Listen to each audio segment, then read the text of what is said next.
It's finally happening as we have a massive report from Brian Windhorst that dropped just moments ago surrounding the Los Angeles Lakers and their trade plans. And folks, a trade is imminent, and it is not for who you think. We're going to break down that exact report and discuss what this means going forward, as well as a few other updates ahead of what's going to be an interesting day 2 of the draft, as the Lakers do have the 55th overall pick. But the focus is going to be on trades today, so a ton to go over. We're going to want to stay tuned to the end of the video. We have some interesting things there and an interesting rumor at the end. Stay tuned for that. Before we get into it all, if you're part of the percentage who aren't subscribed to the channel, this is the place to be for daily Lakers content. Make sure to hit that subscribe button. Your guys' support has been unbelievable, and shout out to everyone who tuned into the stream yesterday. I'll catch you on live. It was a very good time there. So, folks, a lot to go over today, and obviously, again, the draft yesterday was pretty uneventful for Rob Pelinka, and fans are a little bit upset because Rob Pelinka has yet to make a move, and I believe the Lakers were the only team who didn't have a single transaction, meaning like a draft or a trade or anything, in yesterday's day 1 and round 1 of the draft. And it was a pretty chaotic day, but no trades have went down yet. And if you're the Lakers, trades are going to be coming, but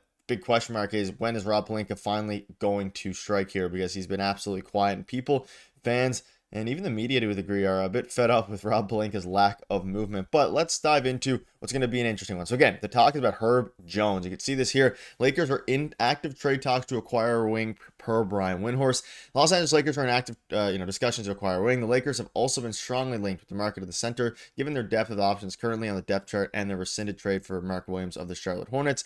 And obviously, this is kind of a pretty big deal here. We'll have tons of videos, and we have had tons of videos talking about centers the Lakers are going after. Of course, you think about, we have videos on Walker Kessler, Bam Adebayo, all these different guys.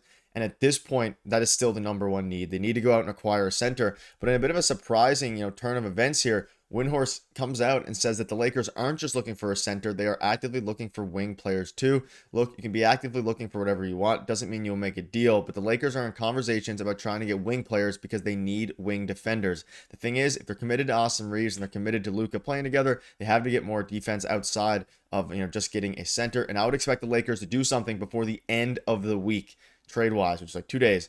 I don't know if it's going to be their center, but they're definitely messing around. So not only is Brian Windhorst here confirming that a deal is going to happen by the end of the week, he kind of takes an interesting fit here and says that they're going to be going for not only a center, maybe not even by the end of the week a center, but a wing player as well, rather than, of course, just going after what we've been linking the Lakers to and what they've been linked to, which is a center in a bunch of different ways, whether that be Nick Claxton, Walker Kessler, all those different things. And a trade didn't happen yesterday, so there was no movement. Is positive and negative. The good news is there was no center movement that would affect the Lakers. I mean, outside of the Mark Williams deal, essentially, which was to the Suns, which is interesting how that kind of played out when the Lakers offer was Knecht, that pick, and salary matching.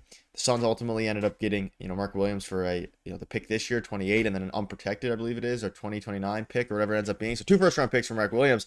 So he still netted that despite, being injured and dealing with injuries. But at the end of the day, we know here from Brian Windhorst now the Lakers are trying to get a point of attack defender, essentially. And there's 2 different avenues that you can go with this report. Either a guy like Andrew Wiggins, who we'll dive into in a minute, or Herb Jones. And we'll start with Andrew Wiggins. We know yesterday they were heavily linked to Andrew Wiggins, and this almost screams Andrew Wiggins, at least to me, which is pretty good, but we have some updates on that which are a bit less exciting, but it screams Andrew Wiggins, essentially. And the unfortunate reality of that is you're probably, according to these reports, going to have to give up a first-round pick anyway in an Andrew Wiggins deal. He did average basically 20 a game last year and is a good defender. But a lot of Lakers fans, I think, don't want to give up a first-round pick for Andrew Wiggins. I feel like they just would rather, myself included, I'd rather just save that for a center, which is a much bigger need, even though, realistically, there's multiple needs here. Brian Windhorst kind of hits the nail on the head here.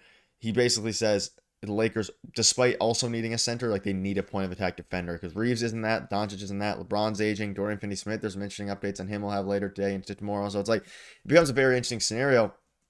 But you could see this here, and this is a bit of a crazy trade proposal. I just wanted to get your thoughts on this one, and I don't think this is kind of the avenue they're going, but it's Wiggins, Kel'el Ware, and Kevin Love for Reaves, Vando, Maxey, and a first. So, I mean, obviously the headliner here is probably Kel'el Ware. They were not even willing to include him in a deal for Kevin Durant, so I doubt they'd include him in a deal for Austin Reaves, though maybe they see that as a fit. But, I mean, proposals are running rampant here and running wild surrounding Andrew Wiggins, and I do like Andrew Wiggins as a fit. I had a full video on it, yesterday if you want to check that out. But I do like Andrew Wiggins as a fit, and with all these reports coming out, they're actually looking for wings. Like, this screams Brian Windhorst having some sort of intel that there's a player, could be Wiggins, that they're going after, and they're going to try to get it done by the end of the week. And of course, a few more days till, technically the end of the week, but at the end of the day, they a trade is imminent here for the Lakers, and which is good news because Rob Pelinka has been completely silent so far. Everyone's wondering why he's so silent, why no one is making moves with him. Why is he not making moves? And there was a lot of draft day action when all things were said and done. Nothing in the top 10 really. No huge trades, but at the same time, outside of that, there were some moves. The Pelicans made some very questionable moves, as you'd expect with their new GM, Joe Dumars. There's a bunch of different things here. So let me know down below your thoughts are on this trade proposal. But there was also the report from Wokey saying that the Lakers could find a short-term solution this offseason at center rather than a long-term solution. So maybe there's a chance that they use their picks here and use the assets that they have to get a defender that could be more of a long-term solution, and then go ahead and pick up a bit of a stopgap center and then go after a bigger fish, either at the trade deadline upcoming, depending on how they're doing, or of course at the in the following offseason. And again, the most recent updates surrounding the Lakers and the Heat is that they have continued their trade talks.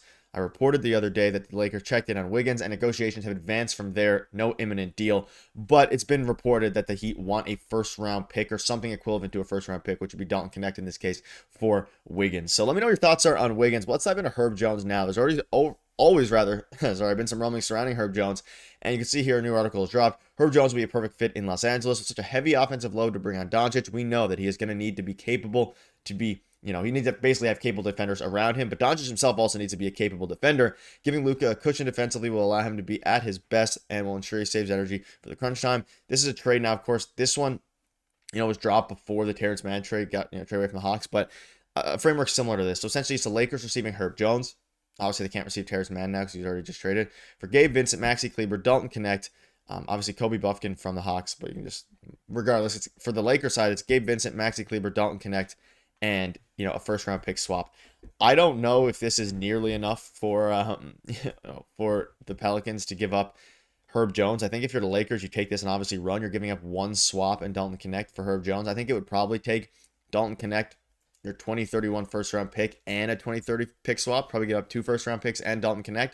So whatever way you want to go about it, let me know down below if you would do a deal similar to this. And let's say for the sake of argument here, because I think that trade isn't super realistic, but the one I think is a bit more, again, Dalton Knecht, salary filler, a 2031 first, and then a swap. So you're basically giving up 3 firsts essentially for what is Herb Jones. But Herb Jones is the perfect and quintessential 3-and-D player. He's a perfect fit point of attack defender. And I think if he's able to pull that off to a team who right now the Pelicans are in a bit of a disastrous state. I mean, they made a bunch of different picks. There's some weird action going on over there as well, and also with the Brooklyn Nets. So it's interesting as Brian Windhorst continues to ramp up these reports, and as things really start to pick up here. The Lakers do have a pick today. There's a few people on the radar. You can see here, so to throw some names out there. After day 1 of the draft, 4 of the top 10 center prospects are still available. You see here Maxime Reynaud, Ryan Kalkbrenner, Johnny Broom, and of course we covered him on the channel, Rocco Zakarski. So it's going to be interesting. They probably go with Rocco Zakarski. We covered him on the channel a little bit. He's a pretty interesting fit. He's been linked to the Lakers for a while, but we'll keep you up to date with all the latest. Make sure to hit that subscribe button and let us know down below what your thoughts are on all this. Thank you guys for watching. See you later.